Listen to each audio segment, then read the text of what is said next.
Assalamualaikum warahmatullahi wabarakatuh. Halo anak-anak hebat, gimana kabarnya? Oke, saya berharap semua baik-baik ya. Sehat walafiat, diberikan kesehatan sama Allah, dijauhi kita dari penyakit corona ini. Nah, anak-anak, ketemu lagi dengan saya Bu Miftahul Jannah dalam mata pelajaran kepariwisataan. Oke, alhamdulillah tidak terasa ya, kita itu pembelajarannya secara online sudah pada hampir kita bertemu 4 kali pertemuan ini anak-anak, luar biasa dengan nuansa merah putih kita karena kita akan memperingati hari kemerdekaan kita yaitu tanggal 17 Agustus ya. Kita harus berbangga karena kita sebagai warga negara Indonesia. Oke, baiklah anak-anak, kita mulai pembelajaran kepariwisataan ini dengan Bu Miftah. Dimulai dari hari ini tujuan pembelajarannya adalah kalian diharapkan ya bisa memahami, merangkum, mengerti tentang wisatawan. Karena wisatawan itu adalah pelaku dalam perjalanan atau bahasanya aktor dari wisata ya, itu. Oke, di sini di bab 2 wisatawan sebagai pelaku perjalanan yang akan kita bahas mulai dari pengertian wisatawan itu apa ya, perbedaannya wisatawan dengan pengunjung itu seperti apa. Dilanjut lagi tentang motivasi perjalanan ya. Kemudian dilanjutkan oleh manfaat dan tujuan melakukan perjalanan. Baiklah anak-anak, dimulai di bab 2 ini wisatawan sebagai pelaku perjalanan. Dalam Undang-Undang Nomor 10 Tahun 2009 ya tentang kepariwisataan, pengertian wisatawan itu berbeda dengan pengunjung. Kalau kita ngartikan wisatawan itu adalah orang yang melakukan wisata ya. Kalau pengunjung itu adalah orang yang datang berkunjung pada suatu tempat atau negara. Pengunjung ini bisa disebut sebagai visitor ya. Sedangkan visitor itu pengunjung dapat dibagi dalam 2 kategori anak-anak. Yang pertama adalah wisatawan atau turis. Kemudian yang kedua adalah pelancong atau ekskursionis. Wisatawan itu adalah pengunjung yang paling sedikit tinggal selama 24 jam di negara yang dikunjunginya, dan tujuan perjalanannya dapat digolongkan ke dalam klasifikasi ada 2, yaitu sebagai pesiar, leisure, kemudian sebagai hubungan dagang atau bisnis, atau hubungan keluarga, konferensi, dan suatu misi.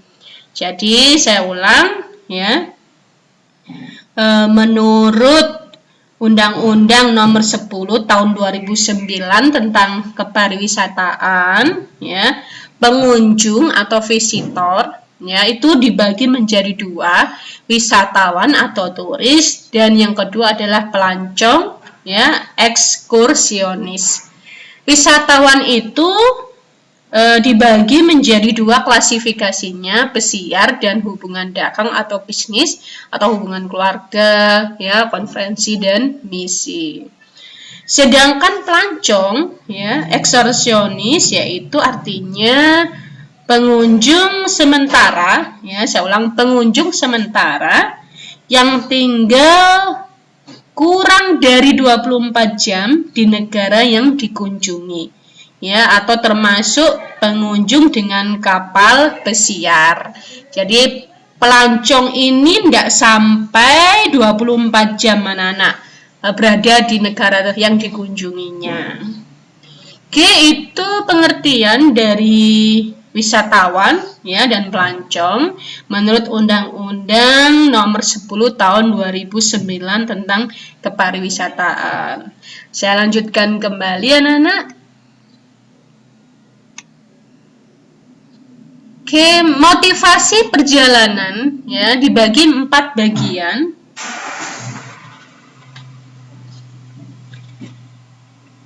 Yang pertama adalah physical or physiological motivation atau motivasi yang bersifat fisik atau fisiologis.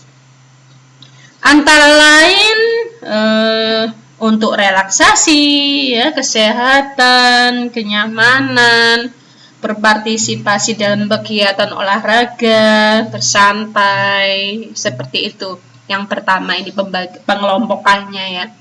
Yang kedua pengelompokan yaitu cultural motivation. Maaf ya kalau saya dalam pengucapan bahasa Inggrisnya keliru ya.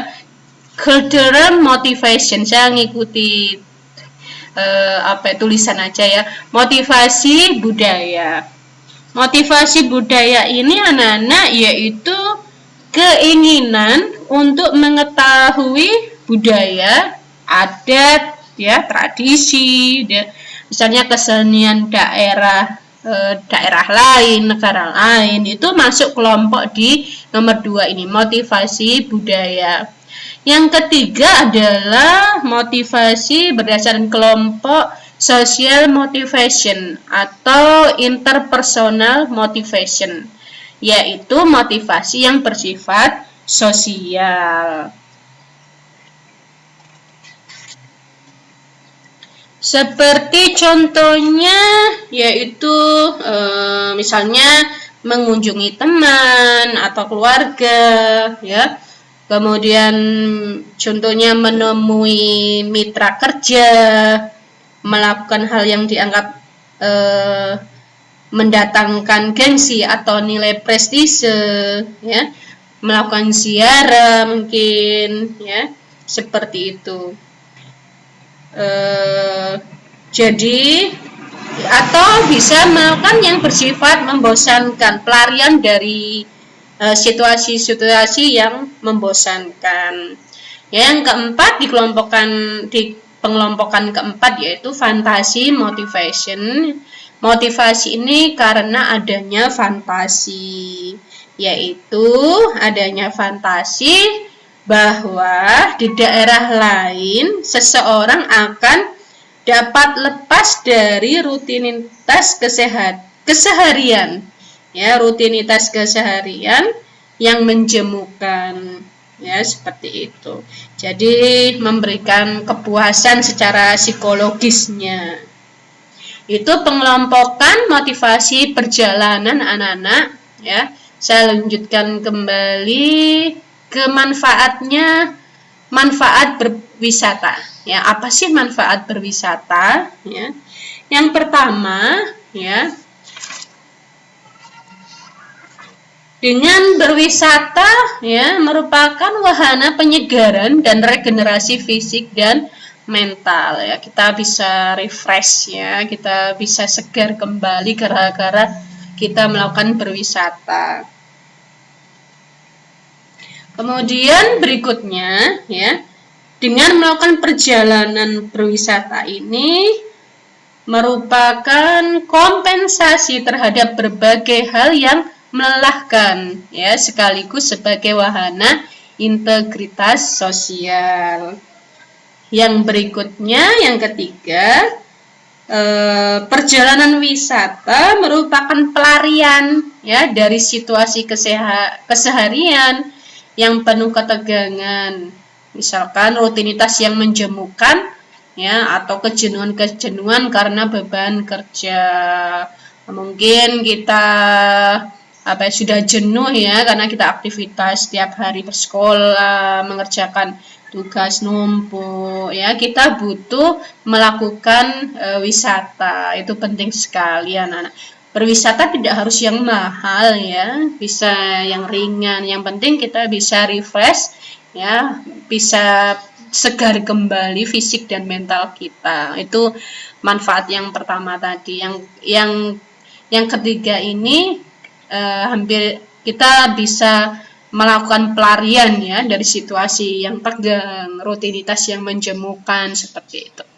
Yang keempat manfaatnya, dengan melakukan perjalanan wisata ya merupakan mekanisme bagi seseorang untuk dapat mengeluarkan perasaannya ya melalui komunikasi dengan orang lain, termasuk dengan masyarakat lokal. Anak-anak, apabila kita melakukan perjalanan berwisata ya, misalnya kita pergi ke Singapura atau ke Jepang, kan kita kadang berkomunikasi dengan masyarakat sana, kita bisa bertanya ya secara langsung, oh seperti ini orang Jepang. Misalnya kita ke Inggris misalnya, atau kita ke Malang misalnya, oh ternyata orang Malang itu seperti ini ya fisiknya, misalkan bahasanya seperti ini ya. Atau kalau kita pergi ke Jogja, oh bahasanya orang Jogja seperti ini. Itu adalah kita dengan melakukan manfaatnya berwisata, itu kita akan mengeluarkan perasaan kita. Kita bisa berkomunikasi dengan warga setempat ya, masyarakat lokal yang kita kunjungi. Berikutnya adalah perjalanan wisata ya merupakan wahana untuk mengembangkan wawasan. Pasti anak-anak ya, pada saat kita melakukan wisata ya, wawasan kita akan bertambah. Oh ternyata di tempat ini seperti ini ya. Itu pasti ada sesuatu yang membuat kita berkembang ya, kita bisa mengembangkan, oh punya ide-ide bisa ya, karena sesuatu yang kita lihat ya, wawasan kita akan bertambah ya, atau kita tidak akan menjadi kuper, kurang percaya diri karena kita sudah mengetahui sesuatu yang mungkin orang lain belum pernah melihatnya. Jadi wawasan kita akan bertambah anak-anak. Kemudian berikutnya ya, perjalanan wisata itu merupakan wahana untuk mendapatkan kebebasan. Iya, ya kadangkala dengan kita berwisata ya kita bisa melakukan sesuatu, melepaskan diri. Misalnya kita sudah jenuh ya, jutek dengan sesuatu, kita berwisata di pegunungan, mungkin di pantai, kita akan membebaskan diri kita ya, kita bisa melepas penat kita bisa bersuara sekeras-kerasnya mungkin di atas gunung atau di tengah hutan misalkan. Ya, intinya kebebasan kita di situ ada. Yang suka selfie bisa melakukan berbagai macam model selfie ya, seperti itu, bergerak dan yes, intinya kita melakukan berwisata ke suatu tempat, kita akan melakukan suatu kebebasan, bukan bebas sesuatu yang negatif ya, yang intinya kita melepas suatu kepenatan kita, mungkin kita bebas melakukan sesuatu yang membuat kita suka, seperti itu. Kemudian dilanjutkan lagi dengan perjalanan wisata merupakan wahana untuk realisasi diri.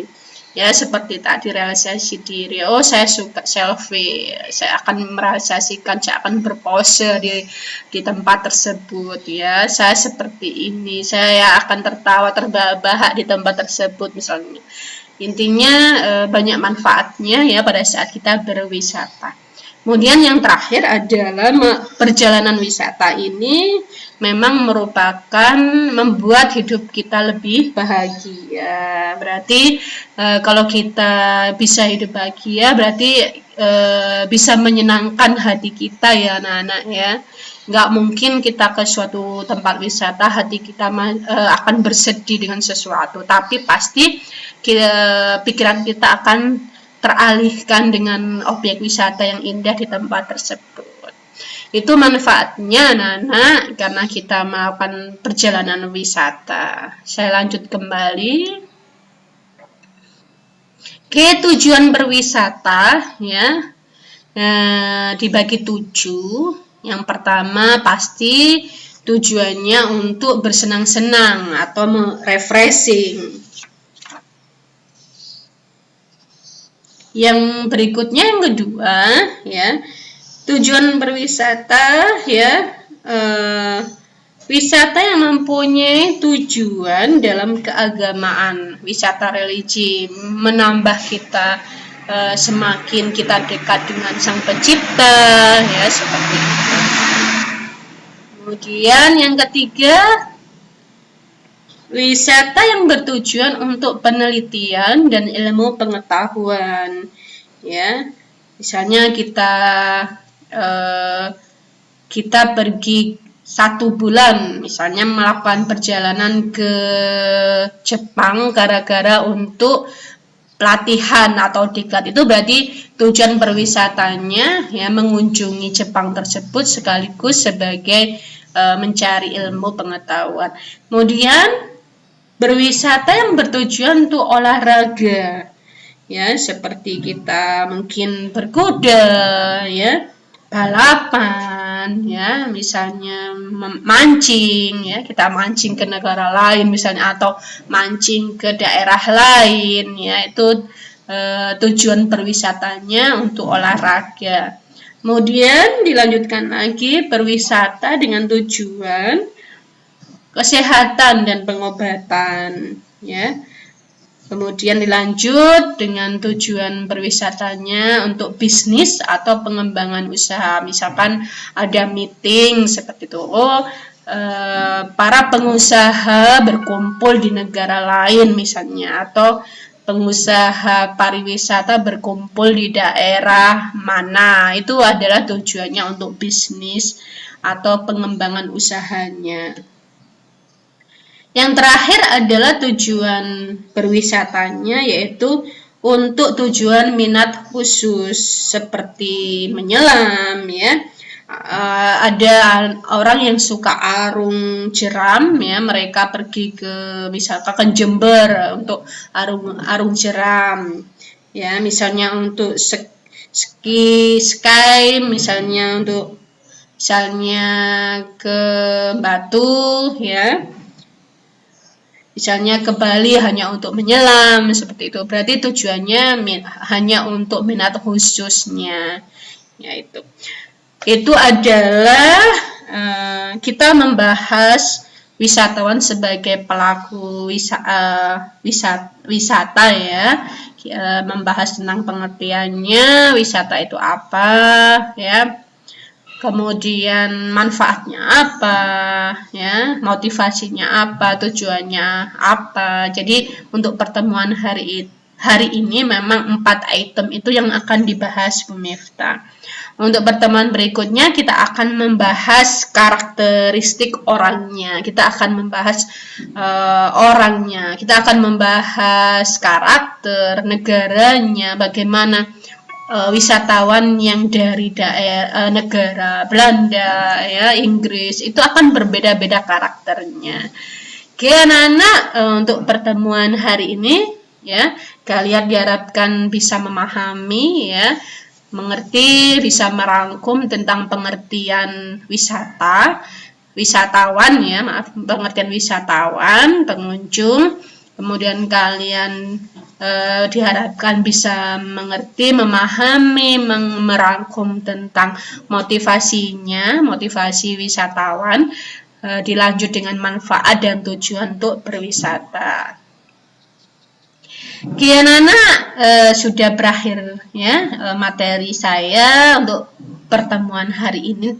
Kita akan melanjutkan lagi minggu depan ya tentang wisatawan sebagai pelaku utamanya berwisata ini. Terima kasih, jangan lupa subscribe, like ya video pembelajaran saya ini, biar semakin hari pada saat kita bertemu dalam pembelajaran ini ada video yang sudah saya siapkan. Saya akhiri, saya Bu Miftah Jannah, guru mapel kalian, mengucapkan semoga ilmu hari ini bermanfaat. Assalamualaikum warahmatullahi wabarakatuh.